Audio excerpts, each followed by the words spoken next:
দুর্বার রাজশাহীর এবার মালিক পক্ষ পরিবর্তন হতে যাচ্ছে। আগের যেটা মালিক ছিলেন তার পরিবর্তে নতুন মালিকের আগমন ঘটছে। বিপিএল এবারের মৌসুমে যত প্রকার তালবাহনা করেছে দলটির মালিক, প্লেয়ারদের পারিশ্রমিক বুঝিয়ে দেওয়া থেকে শুরু করে সব কিছুই। গতকাল রংপুরের বিপক্ষে ম্যাচ জয়ের পর প্লেয়ারদের আলাদা বোনাস দেওয়ার কথা ছিল মালিকের, কিন্তু সেটাও দেয়নি। আপনি জেনে অবাক হবেন যে বিদেশি খেলোয়াড় মোহাম্মদ হারিসের এখন পর্যন্ত পারিশ্রমিক বুঝে দেয়নি। তারপরেও মালিক পক্ষের সাথে জরুরি মিটিং করেছে বিসিবির সভাপতি।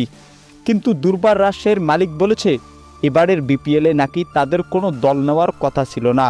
আমি ক্রিকেট বোর্ডের চাপে পড়ে দল নিয়েছি।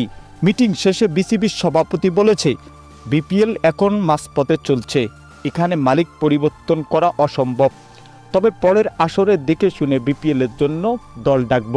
প্রিয় দর্শক, এ বিষয়ে আপনার কি মন্তব্য জানিয়ে দিবেন ভিডিওর কমেন্ট বক্সে।